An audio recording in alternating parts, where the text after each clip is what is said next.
Bonjour. Je vais vous proposer un petit voyage de 18 minutes.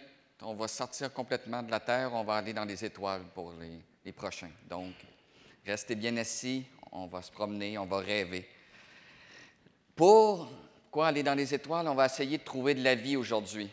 Le premier chapitre pour essayer de trouver de la vie dans l'univers, c'est essayer de trouver des exoplanètes. Il faut que la vie habite quelque part. Donc, je vais commencer le premier chapitre sur les exoplanètes. Notre bon vieux système solaire comprend 8 planètes. Vous les connaissez bien. Vous pouvez sortir par un ciel étoilé et voir Jupiter, Saturne, Mars avec vos yeux, aucun problème. Et on a aussi des planètes naines, comme planète Pluton et Cérès. On a des lunes, pas des milliers, mais des centaines de lunes. Seulement Jupiter a environ 65 lunes. Tout ce beau monde orbite autour de notre système solaire. Tout ce beau monde orbite autour de notre étoile, le Soleil. Ça crée notre système solaire. Les planètes, on les a analysées, on a envoyé des sondes, on les a étudiées comme il faut, sans aucun problème. Sauf les planètes qui sont un petit peu plus loin, comme la planète Pluton. C'est relativement difficile. Voici l'image la plus précise qui est arrivée il y a 3 jours seulement d'une sonde qui est partie il y a 9 ans. Ça fait 9 ans qu'elle voyage pour aller prendre une photo de la planète Pluton. Et elle va arriver, elle va avoir une photo précise le 14 juillet prochain. C'est une sonde américaine, mais elle va arriver pour la fête des Français. C'est la sonde la plus rapide qu'on a jamais construite. On n'a jamais envoyé d'objet aussi rapide dans l'espace. Donc, essayez d'imaginer si je veux utiliser cette sonde-là pour aller sonder une autre étoile. Seulement l'étoile la plus proche de nous, la sonde va prendre 80 000 ans pour s'y rendre. 80 000 ans. C'est inimaginable. On ne peut pas utiliser ce genre d'appareil pour sonder les autres planètes. Qu'est-ce qu'on va faire? Notre étoile, notre Soleil, c'est une étoile parmi des milliards de milliards d'autres. Ici, il y a des planètes autour de notre Soleil, il y a sûrement des planètes autour des autres étoiles. C'est une question de probabilité, on n'est pas unique dans l'univers. Donc, qu'est-ce qu'on va faire? On va utiliser des télescopes et des techniques sur Terre. On va essayer de développer ce genre de techniques-là. Qu'est-ce qui rend l'observation vraiment difficile? Regardez ici, j'ai un système, une simulation, une étoile comme la planète Terre, et on va arriver avec, pas une étoile, mais une planète, comme la planète Terre, et une autre planète, comme la planète Jupiter, qui orbite autour d'un autre Soleil. Quand on regarde de la Terre, bientôt, on s'aperçoit que les planètes sont tellement collées sur leur étoile qu'il est pratiquement impossible de les distinguer. Je dis pratiquement impossible, mais pas impossible. Aussi, l'étoile est des millions de fois plus lumineuse que les planètes. Donc, c'est très difficile à les voir. Bon, vous êtes dans les sciences molles, maintenant je vais vous faire un petit cours de physique. Un petit cours dans les sciences dures, pour la prochaine minute seulement.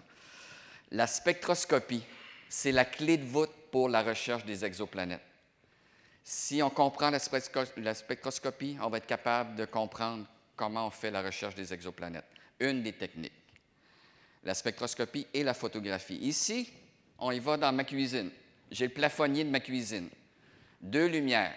Quelqu'un peut me dire si je suis écologique avec une lumière fluo compacte ou si je suis de la vieille école avec des lumières incandescentes.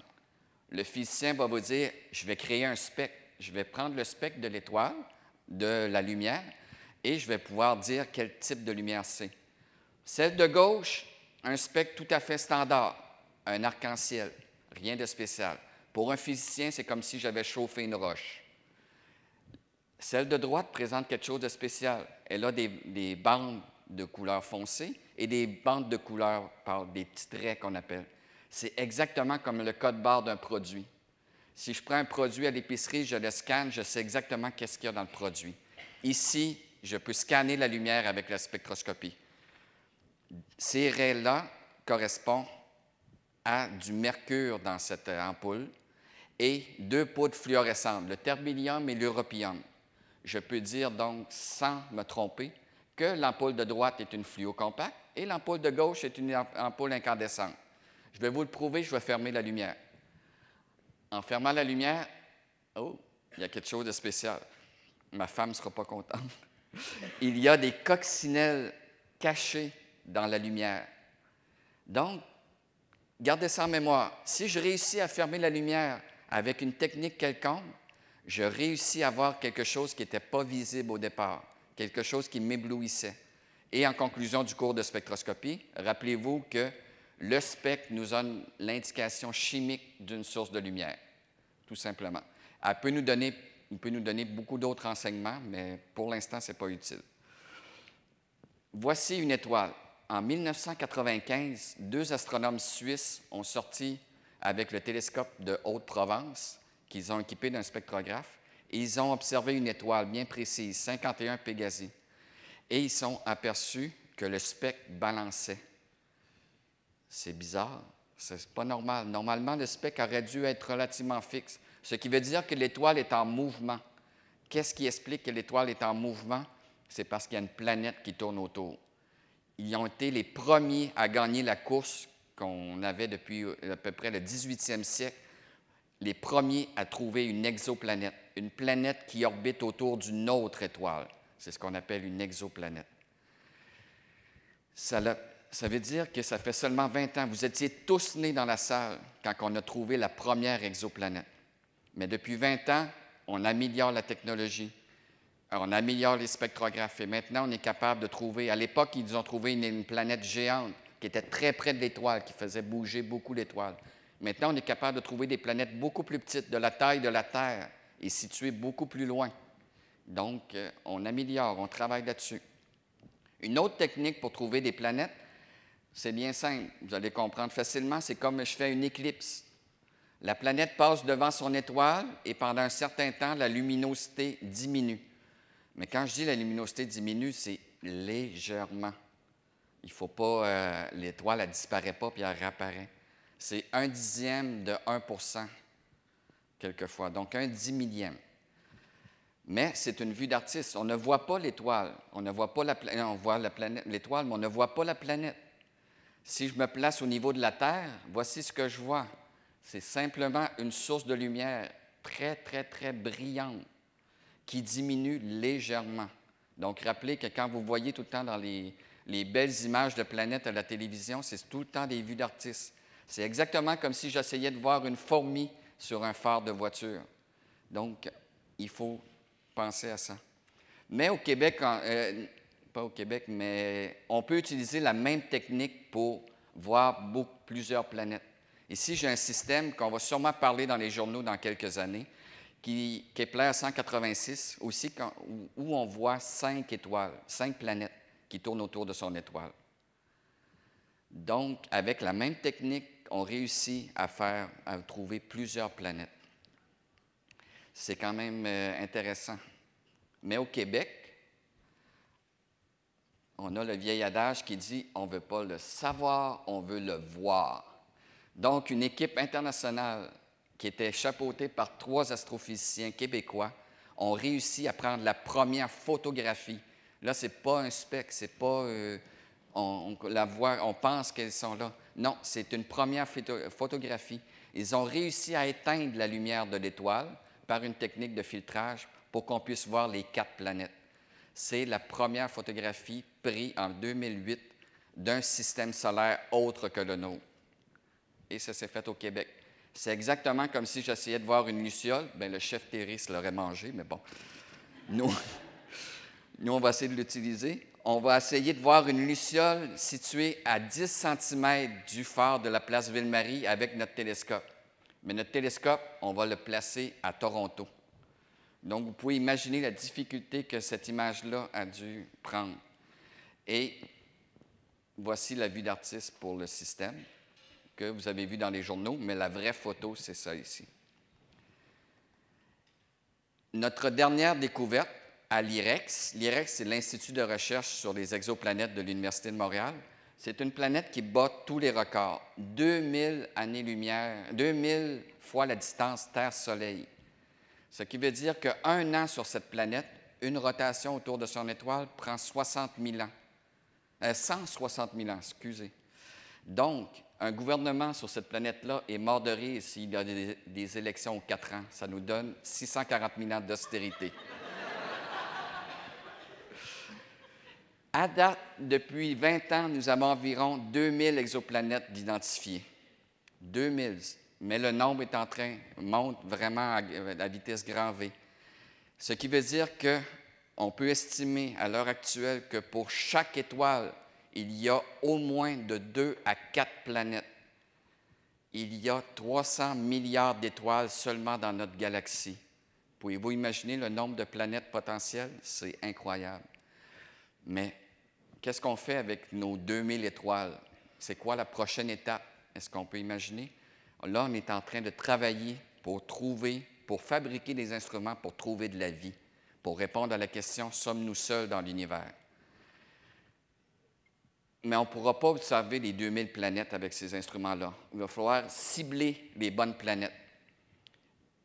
Premièrement, on va trouver de la vie comme il y a sur la Terre. La Terre est une planète rocheuse. Donc, dans nos exoplanètes, prenons seulement les planètes rocheuses. Deuxièmement, notre vie est à base d'eau. On va essayer de trouver une planète qui est située à la distance de son Soleil, où c'est qu'on peut avoir de l'eau liquide, pas trop loin, pas trop chaud, pas trop froide. Donc, ce qu'on appelle la zone habitable. Avec cette zone habitable-là, on peut aussi trouver des planètes géantes, comme Jupiter, qui pourrait avoir une lune qui pourrait être habitable. Sur la Lune, il pourrait avoir de l'eau chaude. Vous l'avez vu au cinéma. Avatar, la lune Pandora, était autour d'une planète géante. Mais nous, à l'IREX, on ne veut pas que ce soit juste du cinéma. On veut être les premiers à pouvoir trouver une exolune, une lune qui orbite autour d'une autre planète. C'est exactement, que je reprends mon exemple de Luciole, c'est exactement comme si j'essayais de voir une mouche à fruits située sur le dos de ma Luciole. Donc, c'est complexe, mais je suis certain qu'on va réussir à y aller. Dans notre système solaire, il y a 3 planètes qui peuvent avoir de l'eau liquide. Vénus, la Terre et Mars. D'ailleurs, cet hiver, il a fait une journée qui faisait plus chaud sur Mars qu'au Québec. Donc, il a fait froid au Québec. Donc, comment que je peux différencier? Parce qu'il y a seulement de la vie sur Terre, il n'y a pas de vie sur Mars. Mars n'a presque plus d'atmosphère. Il n'y a pas de vie sur Vénus. L'atmosphère de Vénus, il y a un effet de serre incroyable. Donc, température 400 degrés, il ne peut pas avoir d'atmosphère. Il ne peut pas avoir de vie. Donc, la clé, c'est de l'atmosphère. On va essayer de faire des instruments qui vont essayer d'analyser l'atmosphère des planètes. Il y a une ancienne ministre qui a dit « Les vaches produisent autant d'effets de serre que toute l'humanité. » Bon, OK. On va la prendre au mot et on va essayer d'essayer de détecter des gaz de vache dans l'atmosphère des exoplanètes. Il n'y a pas encore d'instrument pour ça. On va lancer un instrument qu'on a travaillé à l'Université de Montréal avec le télescope James Webb. Il va partir normalement en 2018, si tout va bien. James Webb va être le seul instrument capable de faire un spectre pour avoir, comme on a vu au début, la composition chimique d'une atmosphère. Donc, il va observer une étoile et qu'est-ce qu'il va obtenir? Bon, une étoile, c'est très lumineux. Mais on a la technique maintenant pour fermer la lumière. Il va réussir peut-être à voir 2 planètes, on ne sait pas. Nos 2 planètes du début que je vous montrais dans la petite vidéo, notre planète géante et notre planète qui contient, comme la Terre. Et on espère, parce que c'est une simulation, pouvoir trouver la vie comme ça. Si je regarde la planète géante, la signature, seulement du méthane. Probablement qu'il n'y a pas de vie sur cette planète-là, c'est certain. Seulement du méthane. Mais l'autre planète, on a, en plus du méthane, on a de l'oxygène, de l'eau, de l'ozone et du dioxyde de carbone. L'oxygène est un biomarqueur. Imaginez, si j'élimine toute forme de vie sur Terre, je tue tous les bactéries, je tue tout. Dans quelques années, il n'y aura plus d'oxygène. Tout l'oxygène va se mélanger dans le sol, va rouiller.